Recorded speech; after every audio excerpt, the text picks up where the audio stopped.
The first words out of his mouth weren't hello, they were an order. You will come to your brother's wedding. We need to look like a perfect family. I didn't flinch. I let the demand sit between us like a loaded gun. No. The silence on the line sharpened. Then his voice dropped to the tone he always used when he thought he had power over me. If you don't come, don't expect a dime when I'm gone. And I almost laughed, because after all these years, they still thought money was the chain around my neck. They had no idea. I grew up invisible. Every achievement, every medal, every ribbon I fought for, it barely registered. That's nice, my mother would say without looking up from her wine glass. But when my brother scored a single point in a junior league game, they threw a party. Photos on the mantle, champagne in the fridge, laughter that carried into the night. I told myself it didn't matter, that if I just kept working, they'd notice me, love me. But the years passed. My efforts turned to ash in their hands. So one night I packed my bags. No dramatic goodbye, no slammed doors, just silence. I moved states away. I waited. Weeks turned to months, months to years. Not one call, not one message asking where I'd gone. That was when I knew. I wasn't a child to them. I was a placeholder, background noise. But in silence, I found strength. I poured everything they ignored into myself. Long nights, brutal work, ruthless decisions. Startups that failed, investments that hit, calculated risks that built into an empire. I didn't just survive, I thrived, quietly, invisibly. My net worth grew past theirs, past my brother's, past everything they thought mattered. But I never told them. To them, I was still the forgotten child, the failure, the one who never quite measured up. And I let them believe it, because hidden power is sharper than any weapon. Then the wedding invitations went out. My name wasn't on the list. I wasn't surprised. But then the call came.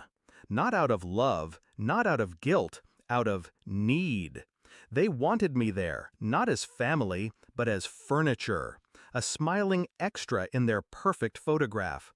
I refused. That's when my father unleashed his threat.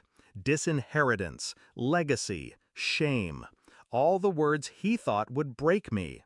I didn't raise my voice. I didn't argue. Do what you want, I said. I don't need your money. For the first time in my life, I heard him hesitate.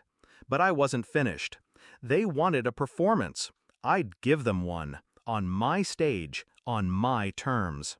A week before the wedding, I mailed a single package to my brother. Inside, a check. Not small, not symbolic.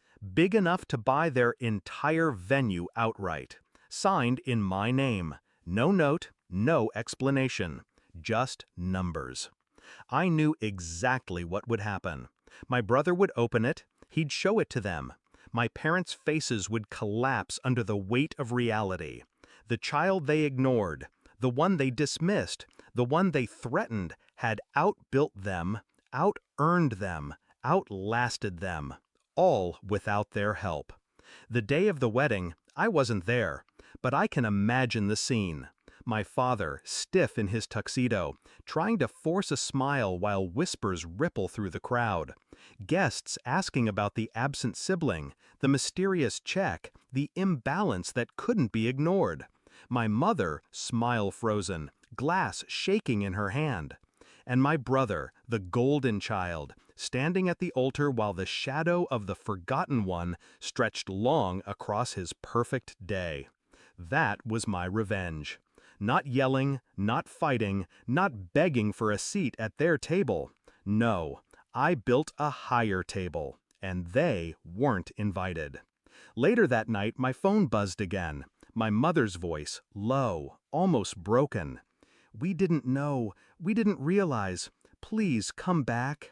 Her words would have gutted me once, but now they were just echoes. "You didn't notice when I left," I said. "You didn't notice when I built everything without you. Now you notice? Too late." and I hung up. Revenge doesn't always come in fire and fury. Sometimes it's colder, cleaner. It's the silence when they expect a scream, the absence when they expect obedience, the success they never believed you were capable of. My father thought he could cut me off, but the truth is, I had already cut them out.